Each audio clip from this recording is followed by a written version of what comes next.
you have your L1 and your L2. Yes. So take us through the process of how to get your L1 and then the L2.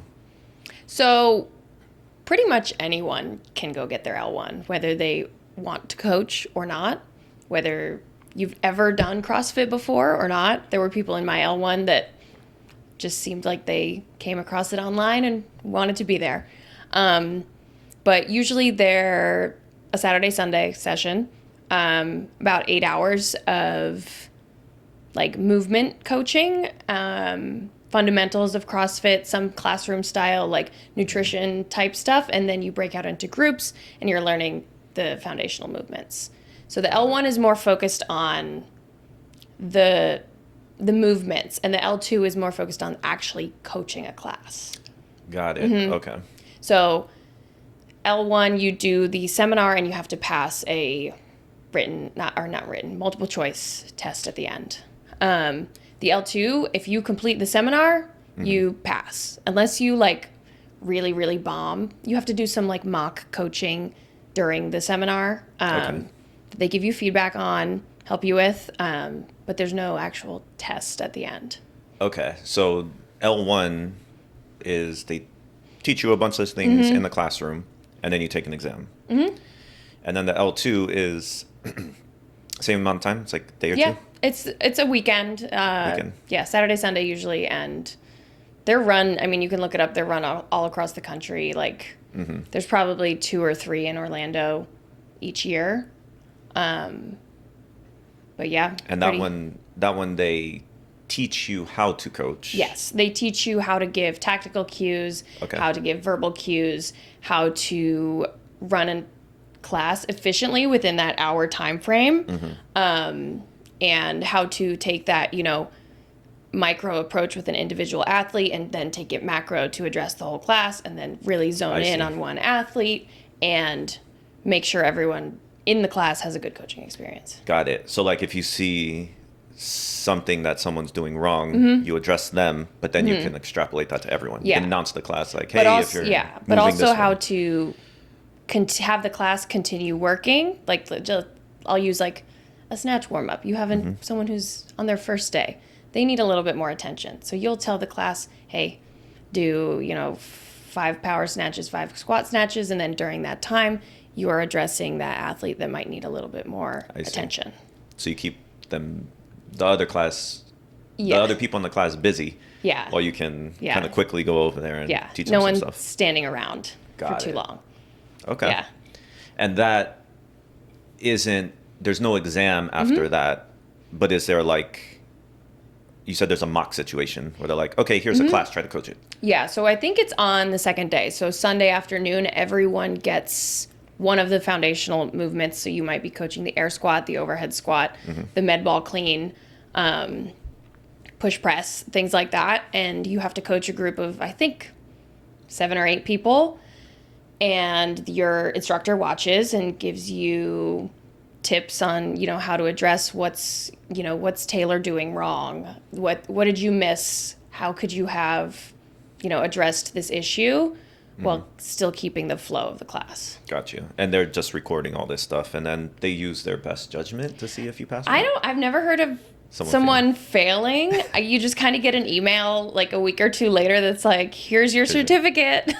Gotcha. So as long as you're trying. Yeah, you're actively participating and you're engaging in their lessons, I think you're pretty good to go. Don't quote me on that, but there is no test. You have to be really, really bad. Exactly. In order for them to be like, hey, you need to do this again. Exactly, yeah. That's awesome. Okay, so what got you on your CrossFit journey? Actually, how'd you get into CrossFit? Yeah, so I was a competitive swimmer for, I want to say 15 years. So from the age of 7 or 8 up until I was 22 and graduated college. And my junior year of college, I was living with a friend who had graduated the year prior. So she was not swimming anymore, and she found CrossFit. When my season was over, I joined her and a couple classes and the kind of went from there. When I went home for the summer, I sought out a CrossFit gym in New York, used that as my summer training, and then, completed my senior season as usual and kind of picked up CrossFit at the end. Yeah. And so I got into lifting. I never lifted swimming through high school and even before, but we were doing power lifts as part of training. And then I was a sprinter, so we were doing clean and jerks, and realized how much I enjoyed that and that it was, you know, a fundamental part of CrossFit, and kind of like ignited my love for the barbell, really. Nice. I feel like that's everyone's favorite thing in CrossFit is always the Olympic lifts. Everyone looks forward to those days. I feel like. It's one of my favorite things. I mean, it's very empowering to be able to do that, especially like a snatch is such a difficult movement, and to, you know, do that on a regular basis, I think is pretty impressive. Yeah, so I PR'd my snatch during this past week that we were shooting for 1 rep maxes. And I have to tell you that that snatch felt so good. That particular one. I was there. Yes, that's right. I was coaching. It went up easy, and I caught that thing. It felt easier than like doing my snatch at 135 that same day. Like everything just flowed good, and I caught it perfectly in the right spot, not too low, not too high, in perfect alignment with my balance at where I was, and then it just stood up really quick. Yeah. But it did not feel like 185, and I know the feeling now. Yeah. Like I know the feeling of catching something perfect. Yeah. And it just making you feel awesome. Yeah. Also, I was really hyped, and thank you to Sam, because he was. I would not have even thrown that weight on there. Yeah. Nor was I even feeling any hype behind it, but he hyped me up. So sometimes you'll surprise yourself. Yeah. So okay. What's your favorite movement, actually? I do love a clean and jerk, but I would say one of my favorites is the ring muscle up. I think it took me a long time to get to be proficient at them, and I think part of it is being really proud of the work I've put in. I will say you have some of the best ring muscle ups, because you're able to keep your feet perfectly together. And what you do that I am trying to learn how to do is, I have more than enough strength to get up there. But when you come down and you kind of push out and get that second swing, you look like a swan. I don't even know what to say. You're just like this. And you're all loaded up to get yourself right back up there. Yeah. Whereas I just come down and I hit a rock. I think it's a shoulder mobility thing. I mean, knowing you, I know that mobility is an issue. So, like I said, I was a swimmer, so I have swimmer shoulders. I have the mobility to get into that back kip really easily, easier than most. And you're just locked and loaded to shoot right back up there. Yeah. So, and what got you into coaching? Like, so you started CrossFit. Your friend got you in. You started loving to lift. What got you into wanting to coach? Yeah, so I came to Subu in 2017. Loved the workouts, loved the community, met some amazing people, and started trying to be competitive in CrossFit. I want to say 2019, maybe late 2018. And at the time I was working in retail as well, and really not making enough money. And you don't really get into CrossFit to make a ton of money, but anything to supplement my income at that point was, a good idea. It helped. Yeah. So I started noticing, like, in the gym, people doing things a little like incorrectly, and me having that instinct of like, I want to help, but I'm not technically qualified to help. So like, I didn't want to like overstep any boundaries. So that's where the conversation of, is there even enough space to like put me on the coaching schedule and, take that on? Can the gym take on another coach at that point?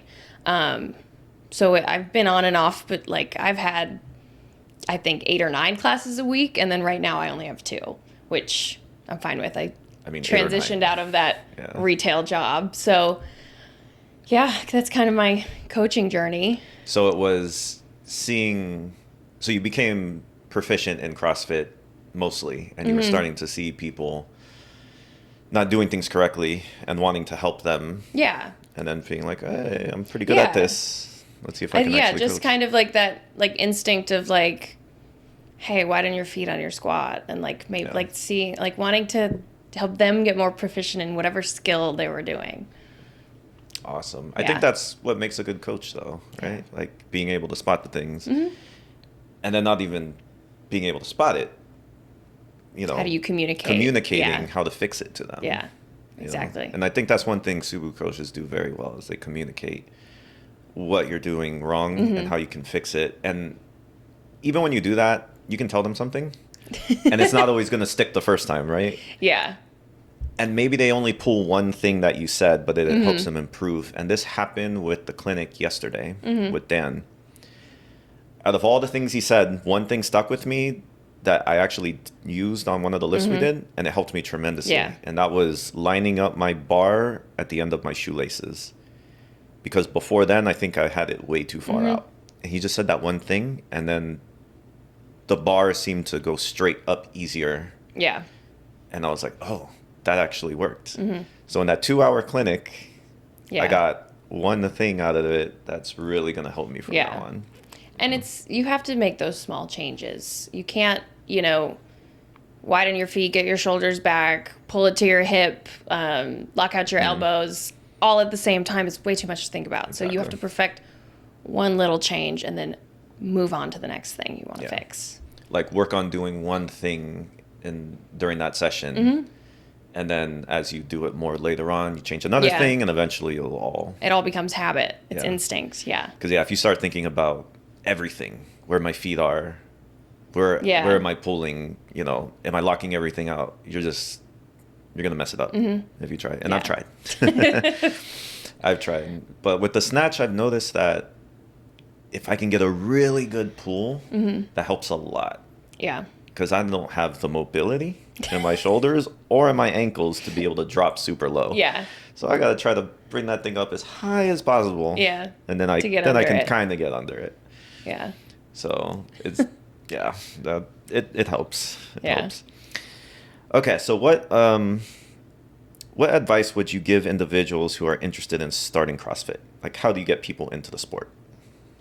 Or do you even try? Like, I mean, I know we're going to touch on nutrition later. Like, I'm not going to be trying to make someone do something they don't want to do. I'm happy to answer any questions they have about it. I think for someone starting out, obviously it's extremely intimidating. Depending on the workout, when you walk in the door, there could be people swinging from the rings, walking on their hands, back squatting 400 plus pounds. It's very intimidating to walk into a gym and be like, oh my God, what did I just get myself into? And I think for those new people who do walk in and, are on that first, second, third class, making them feel comfortable is extremely important, and making them feel at ease, whether that means scaling the workout down to different movements that are than what's maybe prescribed. But I think one of the main pieces of advice is you're on your own fitness journey, and walking in and seeing those people walking on their hands, whatever, they might have been where you were 6-7 years ago, just starting out. Everyone starts somewhere. Whatever skill or, you want a new thing you want to learn, you're not going to start out as an expert. There are people that come from certain sports backgrounds that obviously walk in and just crush it. But everyone starts somewhere, whether you're, learning to cook, learning, to garden or whatever, you're going to fail a couple times. Yeah. A lot, probably. And you're not going to be perfect within just a week, because I know Subu gives 1 week free. And I would always tell someone if I meet them in their first week, I'm like, you get a free week, but then you need to come more often. Yeah. And eventually you'll see your fitness increase. Yeah. It's not just going to take a week. Yeah. You're not going to be snatching, 150 pounds at the end of week 1. And I think part of that new person's journey is setting those expectations of like aligning on those expectations, Yeah. I would say, of what their fitness journey is going to look like that first couple months. Yeah, a lot of people that I've talked to that aren't into CrossFit, you know, they always are telling me like, oh, CrossFit is dangerous. CrossFit is this, and it has kind of like this bad rap that I kind of dispel. You know, I'm like, that's probably how it was at the beginning because, you know, it wasn't structured very well yet. But like most gyms nowadays, they prioritize safety, and as long as you're doing everything with good form and not pushing yourself beyond a certain limit, and like they have this idea that CrossFitters are nothing more than just lift heavy weight, sacrifice form, you know. Yeah. And I gotta try to tell them like, no, it's not that way. I think that all stems down to the coach or the programming as well, because people doing those crappy reps shouldn't be allowed to in the first place. You know, you have to be in control of your class, and if someone's rep isn't looking good at a weight that they shouldn't be lifting, you have to nip it in the bud before they do hurt themselves. It is for their benefit. It's not because you're trying to be an asshole coach. It's because you could seriously injure yourself.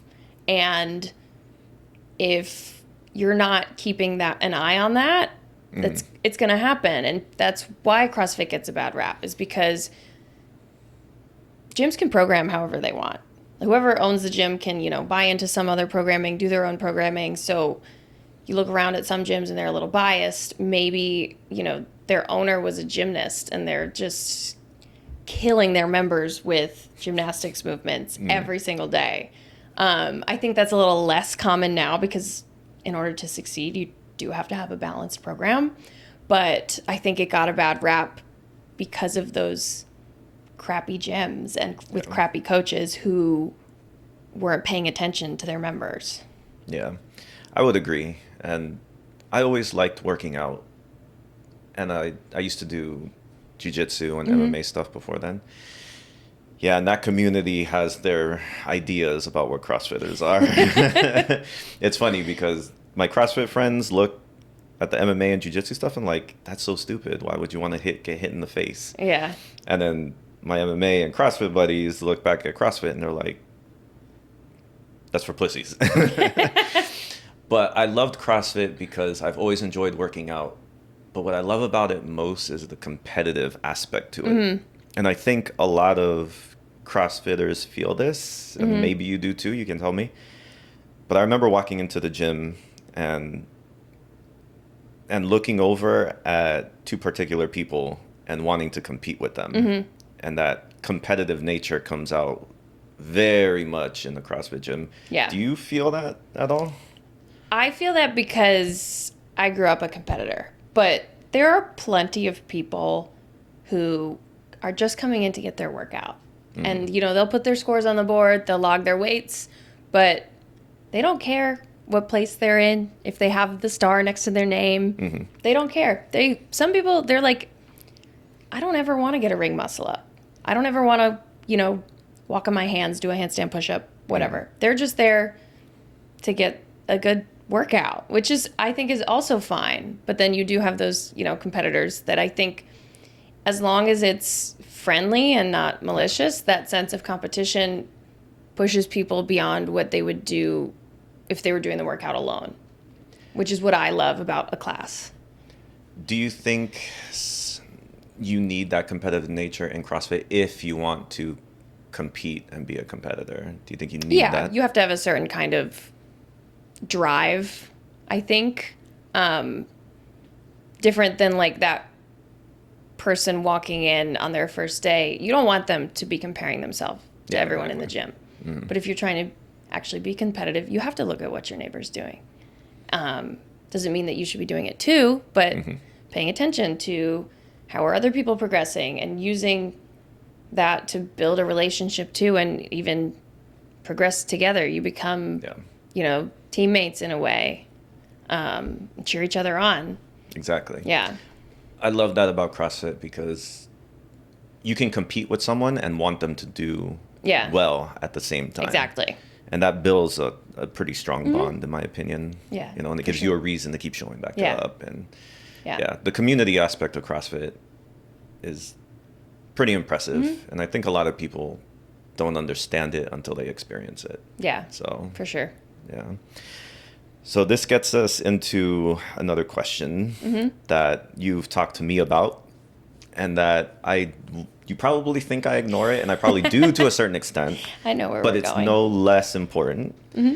How should one deal with rest days and when to take time off? What is your opinion or your... So I think I'm a big fan of no more than 3 days in a row for a CrossFit workout, for something that is so potentially high intensity. I'm not going to speak to other different forms of working out, competing, whatever. But I just think personally by day 4, my body is a little bit wrecked and I'm not going to perform how I want to. So I think I really encourage people to take 2 rest days a week. It also depends on the individual schedule. For me, I usually rest on Thursdays and Sundays. And I think especially if you are going to the gym to get better and improve your strength and improve your skill rather than just burn a certain amount of calories, the rest days really help you on the recovery front. Gotcha. So you subscribe to the 3 on 1 off. Yeah.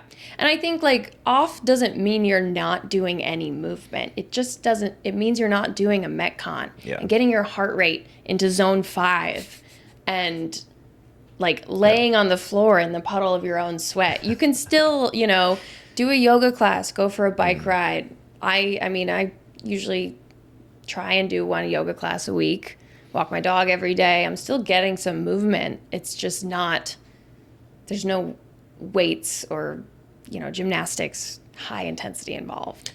Do you supplement your CrossFit with something else like yoga or like some other activity for either recovery or for accessory work, supplemental work? Yeah. So I really love yoga. I usually do a hot power yoga class when I go. Attempt to do it once a week. It makes me feel good, and I also think it helps with recovery. Even though it's a power yoga class, there's, certain muscles that I'm not stretching in the 5-minute warm-up at the gym that get some more attention. I will admit I do Orange Theory every once in a while. What is Orange Theory exactly? I know it's a gym, but is it also a program? So similar in a way to CrossFit, their workouts change every day. So it's half treadmill intervals and then half rower/weight floor. So they have, endurance days, power days, and I forget what the other one is. I like it because I really like the running intervals. Sometimes, in my opinion, the weight floor stuff is kind of bullshit. Can I curse on here? Yeah, okay. But they're like the treadmill intervals, especially like I went yesterday. It's like 102 degrees outside. And I got to do my treadmill intervals inside in the air condition. And it might sound bougie, but I loved it. So I think for those types of things, it's good. But I also do it when I travel because the hotel I stay at is right above an Orange Theory. For work, I mean. And it's easy to hop in. Do you consider it like an active recovery day? Or it is a workout day? Yeah, it is a workout. Okay. Yeah. So it does Sometimes the times just work better with my schedule, or I hate to admit that sometimes I cherry pick a Subu workout, but I just like that workout better for the day. I think we all do to a certain extent. Yeah. Which is why like I notice the running or the cardio days usually. That's when everyone's like, oh, today's a rest day. Yeah. Which it's usually the people who are skipping it that probably need it the most. Exactly. Yeah. This is why I make a point to show up on those days. Yeah. Because I actually really enjoy the slow burn days where it's longer. But where it's a longer workout and it's just a grind to get through. I think that's what helps with, like, for me, my rest days being Thursday and Sunday. I'm usually not cherry picking. It's whatever workouts fall on those days that I'm going, usually there. So it helps me, like, not, because we, unlike other gyms, get the full week of workouts, which is a little bit unique, which allows people to plan ahead and not do things that they should probably be working on. So you don't like, because I know Subu doesn't do this, but I know some gyms do, is they don't post workouts till day of, or when you walk into the gym. Yeah, I know a lot of them. Do you think that's a good idea or not? I don't really have any specific feeling on it. I like knowing the full week, but I think it also depends on the demographic of your members. And if you feel like they are going to, like, you're going to have running on Tuesday and no one's showing up to class, I don't really have any specific hard feelings on it. It'd be cool to do, like, a surprise. Like, Subu just takes one day and just on the website just puts surprise. Just for fun, just to see. Because I do agree for I think normal day-to-day stuff. Yeah. And, no one's trying to be a CrossFit Games athlete. Yeah, plan ahead, because people have kids, people have work. Yeah. They want to know what they're going to be doing. I think surprise workouts are better for competitors. Yeah. I think, too, like, you have to think about, I love when we're on a lifting cycle. But if those lifting days fall on a different day, possibly, and someone's really trying to make every day of, back squatting for the next 12 weeks, helps them plan their week and be like, oh my God, my rest day is back squat day. Like, when am I going to make this up? I missed it. Yeah. Stays on track for those longer term goals. Yeah, I do like that. That I think it was, we had squats for Monday, like every Monday was squats. And then for this past lifting, we had snatches on Tuesdays and clean and jerks on Fridays. Yeah, it hasn't always been like that. Sometimes they bounced around based on the workouts for the week. Yeah, I do like that consistency too. Yeah. It helps you make sure that you're available those days. Exactly. And squatting is my favorite thing to do. So I hate Mondays, but if there's one thing I looked forward to on Mondays, it was being able to squat. So yeah, I like that. So what are your personal goals for your future coaching? Do you have any? Not really. I mean, I don't really see myself pursuing any, like, next level or taking on many more classes. I do like to think that I do a good job in the classes I do coach and give those people, a really good experience that stays consistent with the coaching of the rest of the people at the gym. Gotcha. Yeah. So you like what you got going on right now. That's good. And let's see. Did you use any resources to learn more about coaching? Like, do you listen to podcasts on CrossFit or books, I want to say? Not really. So the retail job that I was in was at Lululemon, which honestly has a really great, like, company structure. And when I moved into a leadership position there, they provided a lot of resources on, how to coach different personality types and how to give feedback. And I think I brought a lot of that not only into my current job, but into coaching at the gym as well. Oh, that's awesome. Yeah. I didn't realize Lulu did that. Yeah.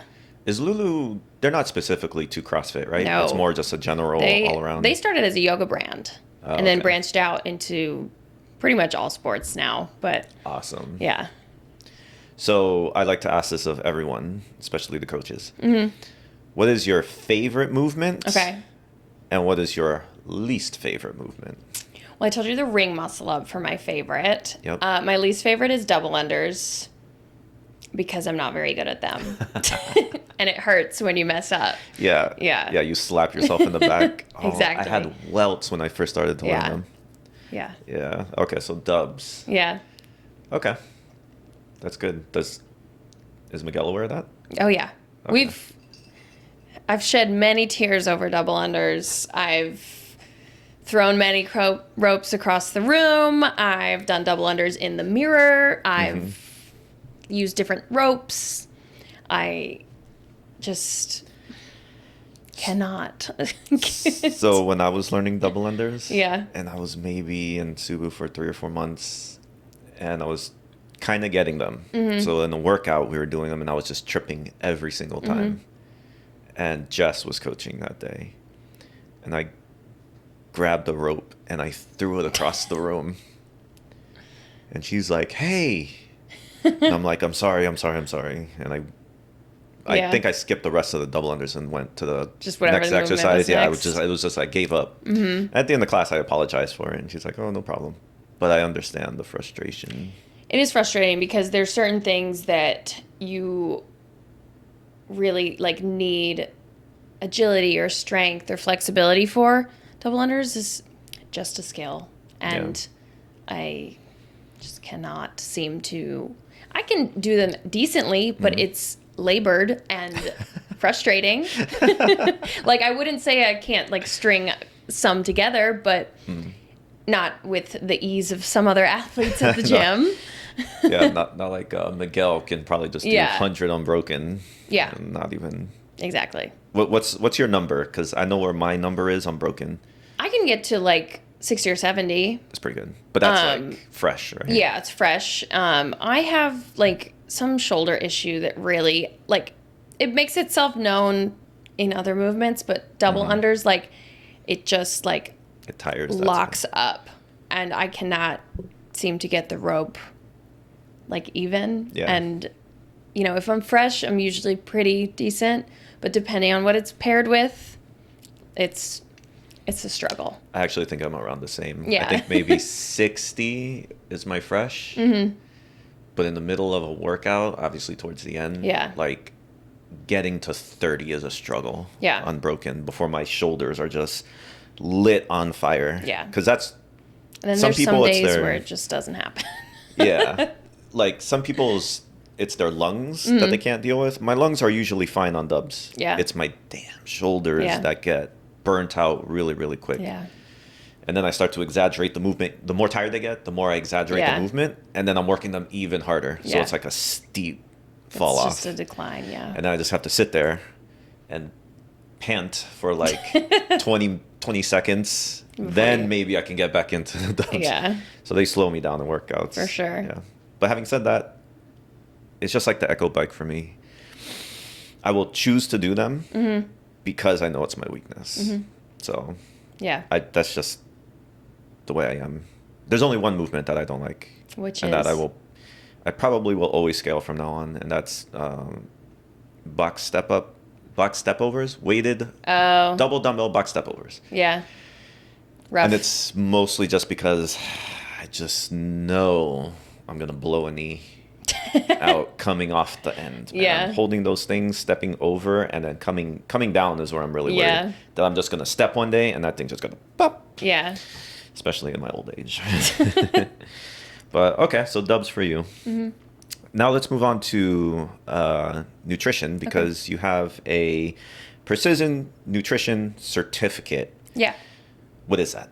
Yeah. So I actually got it during COVID because at the time I was in retail. So store shut down and I was like, I might as well make good use of my time. So it's I think it's like 10-week course, self-led, different modules. You get workbooks and different resources to use, and just allows you to provide nutrition coaching. It's explicitly not any sort of dietitian or nutritionist like able to prescribe supplements or meal plans, but pretty much for stuff like in a CrossFit setting to be able to help coach athletes on their day-to-day. So it's more geared towards athletes, not particular diets for either losing weight or if someone's allergic to something. Like it's Not any sort of anything like allergic, that. but like it is like you could do a fat loss, program if you wanted to.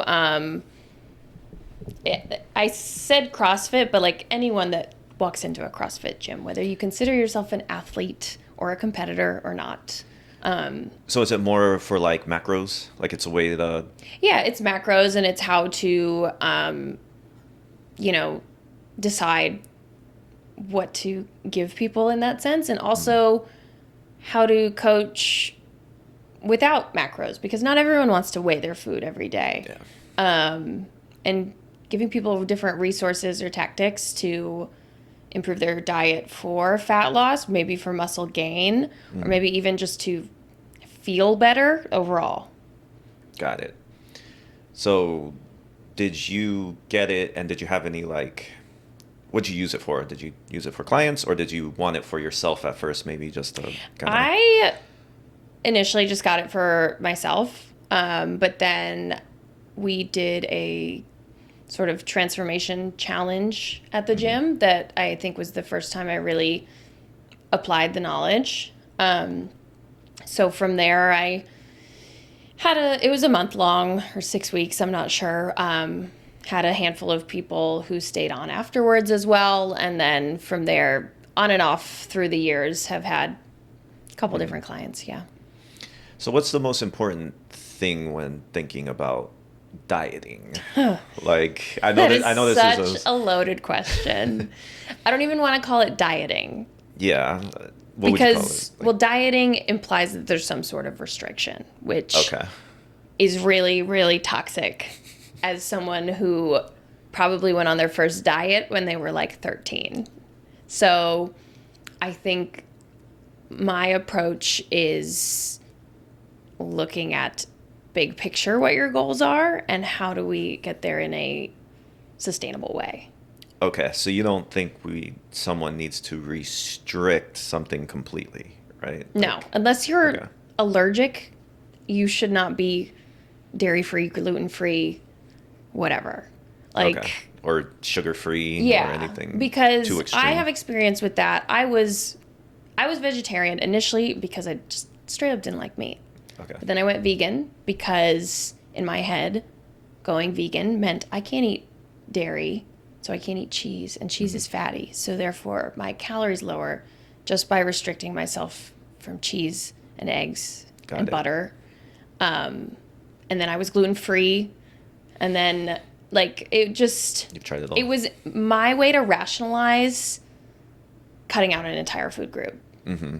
Which doesn't necessarily make you healthier or make you fitter, or because there's plenty of vegan or gluten-free options for quote-unquote junk food as well. Yeah. So I don't impose any sort of restrictions on clients or anyone who asks. I think, like... Or on yourself. Yeah. Right? Like, No. I love bagels. I have a bagel every single day. That's awesome. I mean, a mini bagel with my breakfast, but, like, I know that if I don't, like, give in to some sort of food that makes me happy in a certain way, and my way to not eat 60 grams of carbs in the morning is to just have a mini bagel with my eggs. Mm-hmm. Still get that joy from the bread. I've seen like thin bagels, so it's like it's a whole size, but they're like I've had those this too. thin, Yeah. you know. And I thought like, oh, that's a pretty good way to do it. I mean, it's full size, but you're getting like, you know, half a third of of the carbs, right? Because it's a third of the size. Yeah. But then they'll charge you the same amount of money for that smaller bagel. Exactly. So it works for them too. So like you asked what the most important thing was, and I think like nutrition. First of all, I think we don't know shit about nutrition. It's so different for every single person. That's like, you see those like, what I eat in a day. I think no one can be like, I'm going to eat that, and that means I'll look like so-and-so on Instagram. Because everyone's bodies react in different ways to food. They digest differently based on, you know, genetics, hormones. Me and you, male and female, completely different. So it's so individualized. Yeah, that's so social media in many ways has skewed people's perception of, I want to say reality, but has skewed their perception of the way people should look. And it's kind of caused an epidemic of depression and stuff like that because they see these perfect people and they think, oh, this is the way we need to look. And they might make irrational decisions, especially what they're eating. Have you experienced anyone who's like... Not directly, but like I can speak from my own experience, and even like the media has always been like that. Like, Even with magazines and movies and stuff. I grew up in the age of the Victoria's Secret fashion shows being the most glamorized thing on television. And, when heroin chic, like, celebrities were on the front page of magazines. And so, not that I ever thought I would look like that, but it does have an effect on you whether you realize it or not. Especially young people. Yeah, exactly. In those, like, formative years, like, I had no business watching the Victoria's Secret fashion show when I was, like, 11, but I did. And I think the same thing is happening in a broader sense with, Instagram, TikTok, whatever. And as much as you can tell yourself these are people's highlight reels, they're not posting the bad angles. They're not, posting the, I don't even know. But it still has an effect. Yeah. And there's now editing gets way, way better. That stuff, you can't even tell if it's face-tuned or photoshopped or whatever. Or some kind of filter on there. Yeah. Yeah. So, I mean... Well, so I know we're all different, right? Mm-hmm. And like for me, I try to gain weight. Mm-hmm. An easy way to think about it is calories in, calories out. This is how I've always dealt with anything. Yeah. So if you're trying to lose weight, you take in less calories than you actually put out. So it doesn't matter what you eat. Yeah. But as long as you're like, okay, if I have this donut has 400 calories. Mm-hmm. You do a mental math in your head and say, okay, I can have this today, but maybe for dinner I kind of just cut back on the carbs a little bit. Like, is that a good way to approach it? Like, I think there's different, like, just be tiers. conscious of what you're eating. If someone is just starting out, they've never taken a look at their diet, calories in, calories out is the perfect way to look at it because it's the easiest thing. I mean, you don't have to be so exact, but an estimate of this is how much I'm consuming in a day. Mm-hmm. And maybe that's the first thing you take a look at. The next step would be, what are the quality of the calories that you're intaking? Because, 2,200 calories could look a lot different based on the person and what they want to fill that calorie bucket with. So I think then you start looking at, what are you eating and is it supporting your goals? Because whether you're trying to lose weight, gain weight, like, you need to look at the quality of the food you're putting in your body. And, like you said, the donut, little treat here and there, doesn't mean that you should restrict your dinner. Yeah. But if that's happening, 7 days a week, maybe that's something you want to take a look at. Gotcha. But, yeah, I think that's where you start. And then, like, quality of the calories, and then from there, if it's something you want to do, counting macros, that's kind of the next step. Do you think supplementation is okay? I think most supplements are kind of bullshit.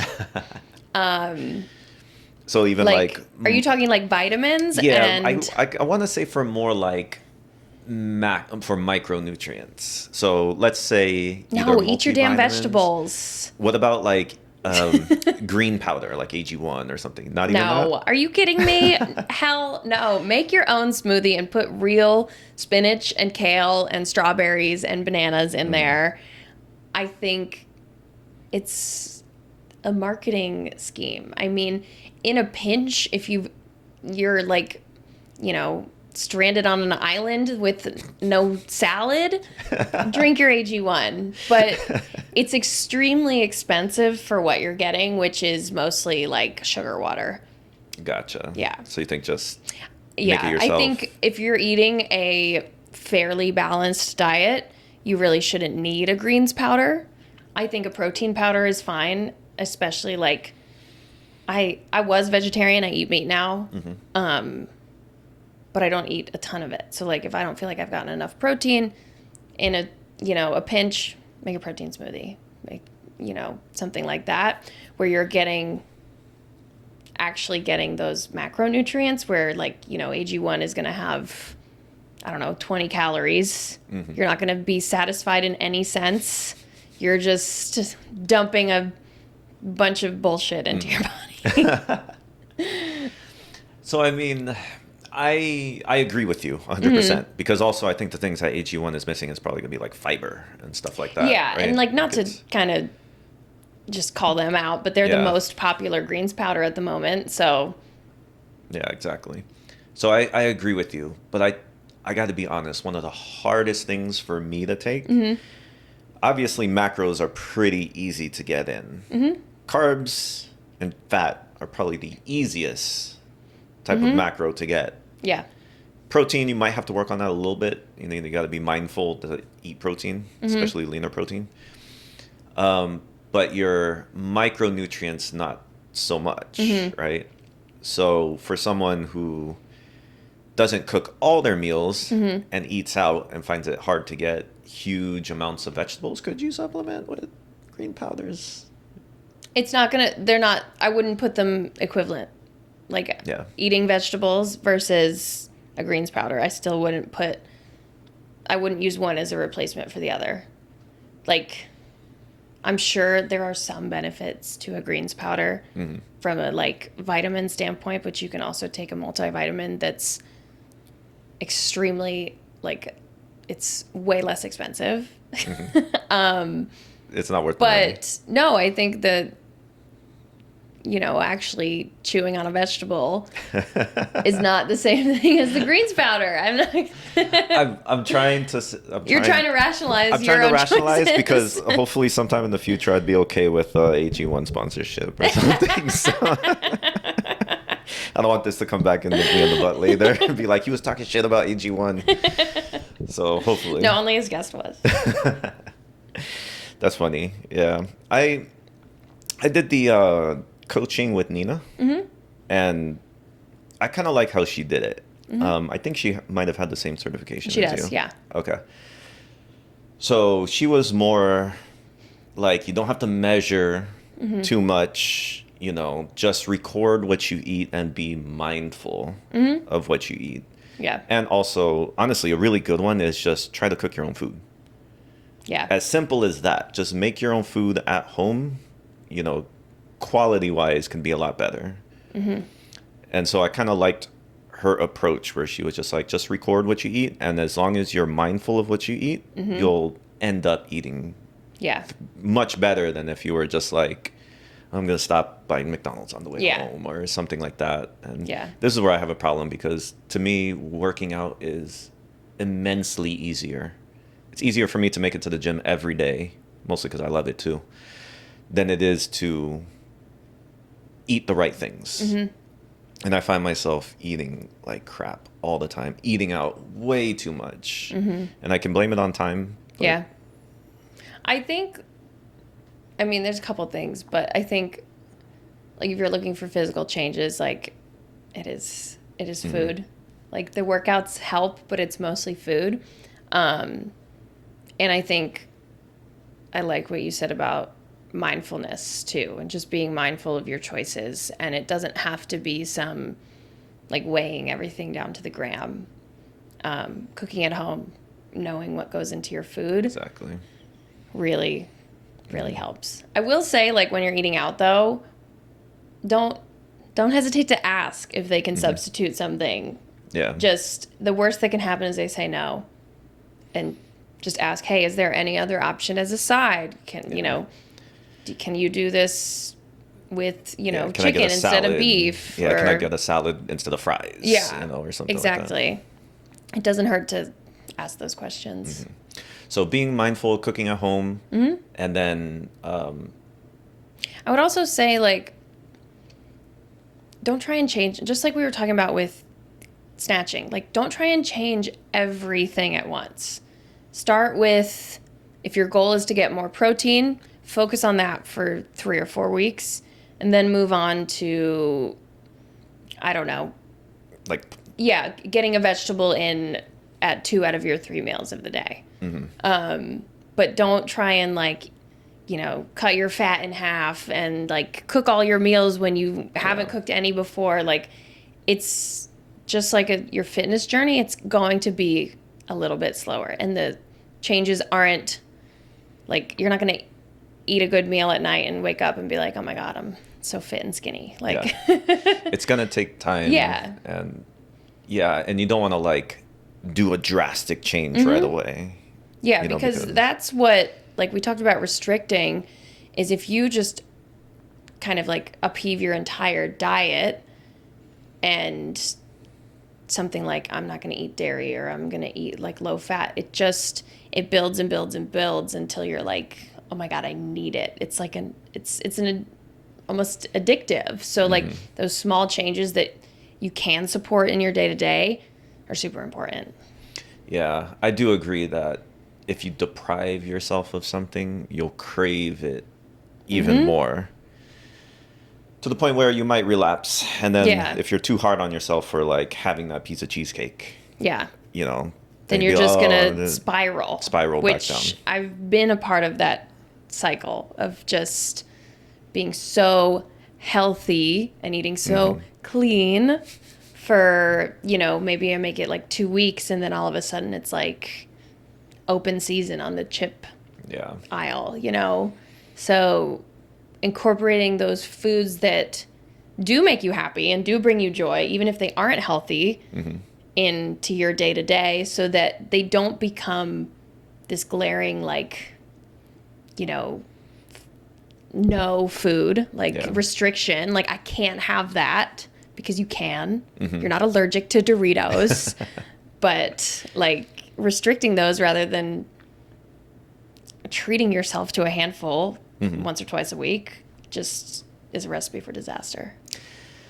So in a previous podcast, we had talked about relationships and how people always want the thing they can't have, right? So the person they can't have, or the person they're trying to, it's like we're attracted to the person that says no to us. I think something similar can happen with food. And the reason for that is, like, if it's a person, you're getting little dopamine hits trying to chase it. It's like a prize, right? And you get these little dopamine hits. And I feel like with food, it could be the same thing.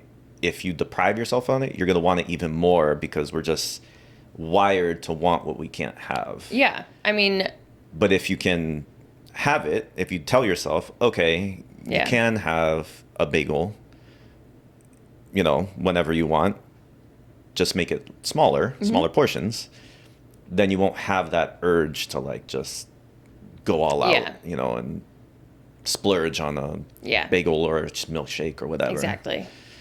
What I was thinking is, like, I feel like one big binge moment making you feel like shit is gonna be worse than like if you eat that thing portioned out every day, even if the binge is less in total. Yeah. So let's say you have, it's hard to make it with a bagel but let's say you have one bagel, right? Every morning, but it's a small or skinny bagel or the mini bagel. It doesn't even have to be, though. Like, if you want a bagel every morning, you should just have it. Eat a bagel. I don't eat it because it makes me sleepy, and I want to, and I need to like go work. But like, if you want a freaking bagel every morning, eat a bagel. But just know the impact that has on whatever your goals are. If you're gonna eat a bagel every morning and then maybe not eat as many carbs at lunch or dinner, that's fine. Maybe you still eat those carbs at lunch or dinner. Like, it really. So you're saying just depends on your goals. Yeah. If you're. So let's say it is to lose weight, though. Like, if your goal is to lose weight, you have to put some kind of parameters together. And so, like, that's why the mindfulness comes in. Like, if you have the bagel, at breakfast, and then you had pasta at lunch. Yeah. Maybe for dinner you just have a meat and a salad. Yeah. Yeah. I mean, I even do this because I'm trying to prep for beach. The Subaru Beach Party. Yeah. So I call it beach now. Did you watch Barbie? Yeah. Oh yeah. So my job is beach. My job is beach. I love it. So now I got to get ready to beach. Yeah. And so I have been cutting carbs for dinner. Now, luckily for me, I have a fast metabolism, and it doesn't take long for me to cut. Yeah. So I don't have to go through arduous, depleting calories and cutting out everything. I can just change a little few things, work out a little extra hard, and I can lose weight pretty quick. But when I'm not trying to do that, I'm trying to gain weight, and that's the hard thing for me, is to gain mass. But so now I lost my train of thought. Where was I going with that? We got to bring it back to the binge eating. Okay. Or the binge moment. That's where I'm going. So if you have one bagel every day, it would be better than, let's say, if you said, okay, I'm not going to eat a bagel at all, but then a week, 2 weeks go by and you start getting the cravings because you're not eating enough carbs, that one day you just go to Cheesecake Factory and you eat a huge pasta and this and that. Like, I feel like one huge nasty meal that leaves you feeling terrible is worse than if you did give yourself the everyday little moments to have that thing to where you won't crave just one binge day where you go out and have big, huge Alfredo pasta with, a cheesecake at the end of it. Yeah, I think you're right. And I think it's worth mentioning, too, how psychological nutrition is. And especially, like, you're talking from your own experience. I won't say that men don't have emotional attachments to food, but it is much more common for women to have an emotional relationship with food and with their bodies. So if it was just as easy as eat this, like, give someone a plan of this is your macros, everyone would look exactly how they want it to look. I see. But that psychological component of, like, as a former recovering, sometimes even current binge eater, like, you don't really, like, something takes over your mind. You can't even explain it. And it's like when someone says, well, why don't you just stop? It's not like that. It's not like that, yeah. No, and it's much deeper than just eat this, not that. Yeah. I actually know someone who has told me that she has an issue binge eating with food as well. Well, her relationship with food is a little bit tumultuous.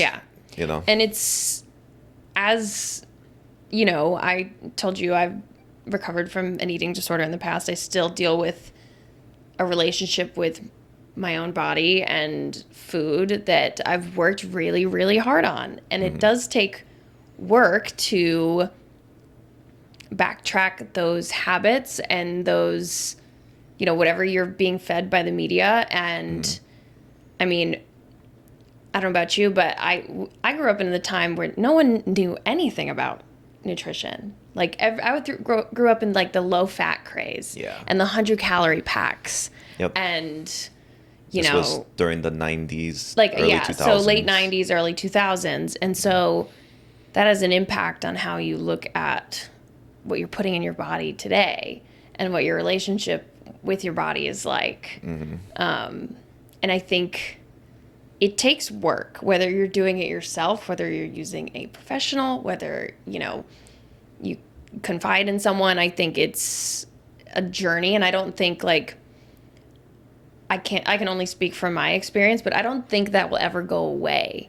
Like, it's really, like, it's a struggle to look at something and not be like, I wonder how many carbs are in that.